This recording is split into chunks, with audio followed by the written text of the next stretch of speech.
Lagos, and then I think it would be good we listen to. No, maybe we will listen to our prime minister, but before we listen to him, make we read out this in the full. Our prime minister selected some important points and then read out to us. I want make we look into the whole cocoa this evening before we continue. Okay, make we just look into the cocoa. Let me see how do I put it like this. I want put that make it dey full, make it full. Okay, they full already. Okay, now let's go. Keep an eye keep an eye on the Biafra self-referendum.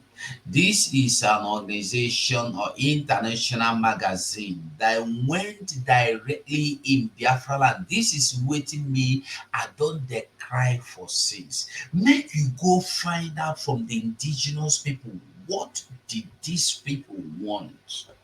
Wetin they want to. Are you in support of what Simon is doing? This is just what we are demanding. And these people don't do them. They can't go on ground to find out from Biafrans waiting they want. And then I'm waiting they want, I want make you listen to this wonderful evening. So the article is written by Bridget Dubus, senior research analyst. No be Nigeria research you. This one na international research analyst. Now, while attending a recent screening on the documentary In the Shadow of Biafra at King's College London, a debate occurred about the impact of the Nigerian Biafran War on current events in Nigeria. The documentary portrays the Nigerian Biafran War in the late 1960s through the lens of Nigerian writer, showcasing how perceptions of the war vary depending on generation. However, some audience members some audience members were concerned that the documentary only looked at Biafran's struggle for independence through historical lens. Are you getting the message? I just want you to get the message. That's why I don't want to read and begin to explain. I want you to listen very well and hear what I'm saying. I'm just reading it the way it is. So you don't say I am the one that explained it to you. I'm going to start again.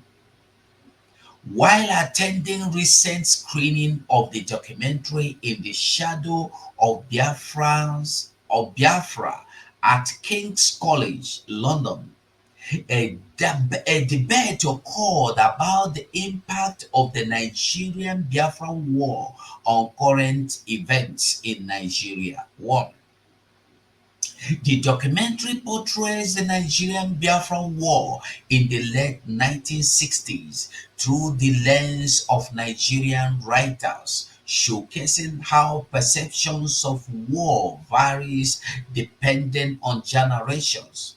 However, some audience members were concerned that the documentary only looked at Biafran's struggle for independence through a historical lens, and thus firmly confirming it to the past instead of highlighting the continued fight of many Biafrans for an independent state. Currently, currently, the Biafran Republic government in exile, Brigade, is holding a self-referendum to actualize the Biafra Republic to actualize the Biafra Republic peacefully. The first round of voting started in February 2024 and was completed on May 30th, 2024. Secondly, These will be followed by two consecutive rounds of voting commencing later this month and lasting until November 2024. After the commencement of the first round of voting, the Prime Minister of Biafra Republic government in exile, Simon Ekpa, said that over 30 million Biafrans voted in the self-referendum, which surpasses the number of voters in the 2023 Nigerian presidential election.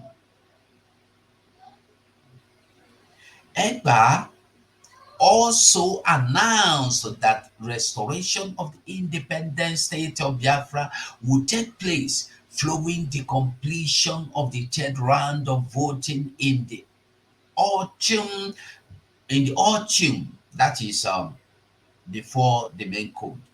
Biafrans' recent attempt to establish their own independent nations could be written off by some as futile, since Biafra was resolved into Nigeria over 50 years ago, but their desperation to secede from Nigeria is only increasing. Why do Biafrans want independence now? According to EPA, the Biafran self-referendum is justified given the marginalization faced by many Biafrans living in the southeastern region of Nigeria, and the ineffectiveness of the national government is solving this issue. This sentiment is backed by ORB International's most recent public opinion polling in Nigeria. Opinion polling in Nigeria. That they go to Nigeria to find out people's opinion concerning what Simon Ekpa and the people of Biafra government are doing. Nigerians in southeast and the south-south region are most likely to perceive the national government as ineffective compared to other regions. The southeast and the south-south region were the location of the historic homeland of the Igbo people who formed the core of the secessionist Republic of Biafra, and a high concentration of Biafrans continue to live in this region. Despite Igbos being the third largest ethnic group in Nigeria, there has yet to be an Igbo president since the end of the war in 1970s. I believe somebody is following me.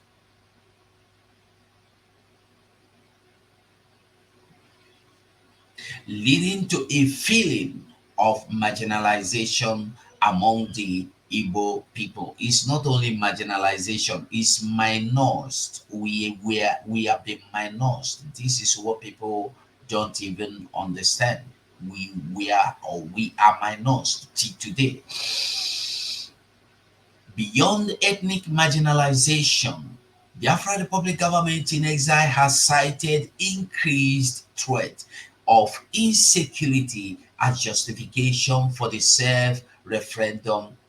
ORB International Data found that responded in the southeast region are the most likely to feel unsafe in their communities compared to all respondents, while insecurity issues like kidnapping, killing, and the destruction of property have plagued the southeastern region of Nigeria for years. The level of violence caused by militants and the terrorists continue to increase.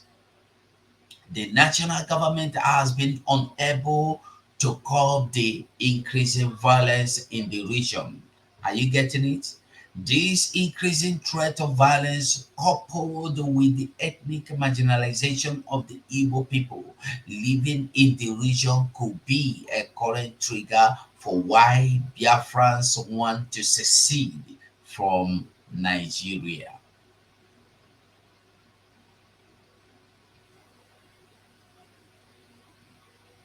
This is the picture of them conducting the field work in Nigeria, the international journalist. Allah, sorry. Response of the national government.